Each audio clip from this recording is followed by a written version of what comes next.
Hey guys, welcome to Dead Ends and Dirty Secrets. You're here with your host, Lexi Valentine, and your co-host, Ellie Cooper.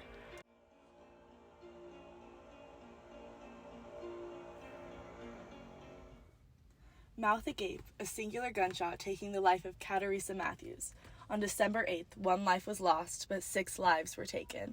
The color of their skin and gender ultimately was the incriminating evidence that the court felt was needed. Shainne Sharp, 17 years old, convicted of rape, murder, and served nearly 20 years in prison. With him, 4 more boys are now known in Chicago as the Dixmoor 5. The 5 boys were 14 to 17 years old.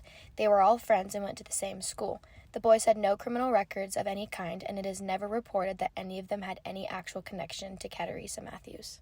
November 6, 1991, Cateresa Matthews was leaving from her grandmother's house and never seen alive again. Matthews, only 14 years old, was found over a month later in an abandoned field off of I-57 passing through Dixmoor, Illinois. She was found half naked with obvious evidence of sexual assault. The police made no arrests and had no leads for nearly 10 months. But then, Keno Barnes had told him that when they saw Matthews for the last time, she was getting into a car with Robert Lee Vale and Robert Taylor, only 15 at this time, and were both considered members of the Dixmoor 5. On October 29th, they brought Vale, Taylor, Barr, James Harden, and Shainne Sharp in for questioning. After 5 hours in police custody, Vale got interrogated without the presence of his parents or counsel. He ended up signing a handwritten statement that was a confirmation needed that all 5 of the boys brought in for Matthew's case were guilty of gang rape and her murder. Later that day, Robert Taylor also signed a handwritten statement outside of parental and counsel guidance, confessing to the same thing as Vale. Then, 2 days later, after 21 hours of questioning in police custody, Shainne Sharp also confessed in a handwritten statement.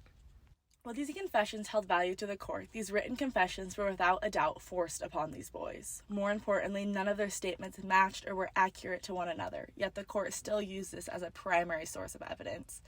The court pitted each of the boys against one another, hoping to get more and more information out of them. They started with the weakest, Vale, then ended with the strongest, Jonathan Barr. While these confessions were critical to the case, supposed freeing evidence for the boys was also found. A lone male sperm was found in Cateresa Matthews' body, yet it did not match or belong to any of the 5 boys. Rather than looking into this critical piece of evidence, the courts moved forward with the case, claiming that the sperm belonged to that of a crazed serial necrophiliac. For over 20 years, these young boys, now men, were forced to grow up in the dark walls within the prison. Robert Vale and Shainne Sharp both confessed to the murder and served 20 years. James Harden and Robert Taylor were sentenced to 80 years in prison, and Jonathan Barr was sentenced to 85 because they did not plead guilty. Robert Vale was released off of good behavior and parole and is now living in Minnesota. Shainne Sharp was still living in prison and got 10 more years added to a sentence for unrelated drug charges.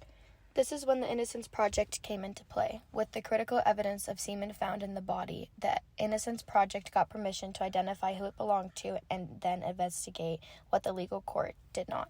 After months of sleepless nights, hard work, and lack of court hearings, they were finally able to identify who the sperm belonged to. Willie Randolph, a 33-year-old black man, a serial sex offender, living in Cateresa Matthews' grandmother's neighborhood. He had already served time for a murder and rape in the same field Matthews was found. Matthews was killed merely a few days after Randolph got out on parole for his armed robbery. Randolph was arrested by authorities and deemed guilty by the jury based upon the evidence stacked against him. The remaining boys, now men, in prison were freed November 3, 2011, by Judge Simmons. Sharp, however, was not freed until 2012 due to his unrelated drug charges.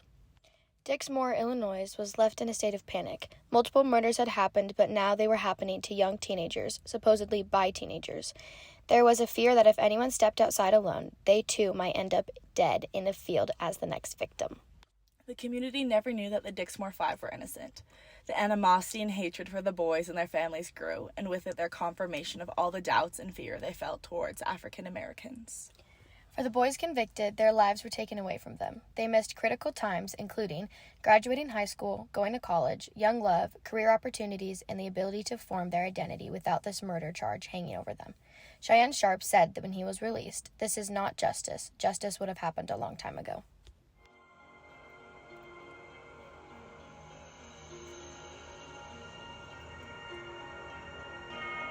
This case overall made me really upset, but was really fascinating to me, as it seemed like the crime was not only the death and the rape of Cateresa, but also the crime of injustice within the legal system. But honestly, I feel like it made me so angry because there was so much evidence that was proving Shainne innocent and the rest of the boys innocent. It shows how much injustice there was within the legal system and how they simply wanted to get the case over with and would try to change or eliminate evidence to simply make their job easier. I feel like because of that, my question is why? The court had so much they could have used that was presented to them, but they still refused all of it to keep their crazed necrophiliac and gang rape theory alive. Honestly, I think the biggest question that I have is the court and judge maintaining their pride. Why is it more important than sparing the lives of 5 teenagers who were forced to grow up in prison? Honestly, this case made me really mad. The way the courts chose to handle this case was super unprofessional. To the system, this was just another case that they had to deal with, but to the Dixmoor 5, this was something that decided the rest of their lives. When looking at this case, you get a close-up view of how corrupt the court system can be. There was clear evidence dismissing all of the 5 boys from the crime, yet the court wouldn't even look at the DNA sample containing all of the evidence proving these boys innocent. It still baffles me how someone could be okay with ruining an innocent person's life, let alone a child's life. These boys were not even adults, yet by the time they were charged with murder. That's crazy.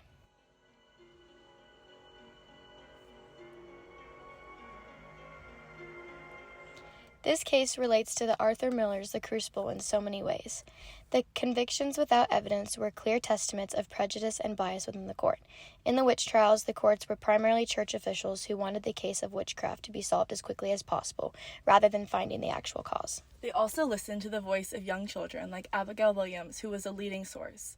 In the Dixmoor 5 case, Keno Barnes, only 15 years old, was the one who ultimately brought these boys to their time in prison. He was the only eyewitness that the police needed, even though he was merely a young teenager. The boys in the Dixmoor 5 were forced to confess to the murder of Matthews in order to receive a shorter sentence. Only 2 did this and were sentenced to 20 years. However, the other 3 boys were sentenced to 80-plus years because they had not yet said anything to the investigators like they were taught to do by their parents. Oh yeah, and it's so similar to the Crucible, where the women and men who were accused of witchcraft were told that if they were to confess that they were bound to the devil, but that they were freed from him now due to that confession, and then their confession would spare their lives and rather than them being hanged. And that's Sharp and Vale, who confessed to the crime and had shorter sentences, and the remaining boys who stayed silent were forced into the longer imprisonment. I agree. In both situations, the convicted people were told what to say in order to be freed. The men and women in the Crucible were told to confess to witchcraft in order to live. The boys in the Dixmoor 5 were told to confess to murdering in order to receive a shorter sentence in prison. Well, this concludes our episode of Dead Ends and Dirty Secrets. Thanks for listening!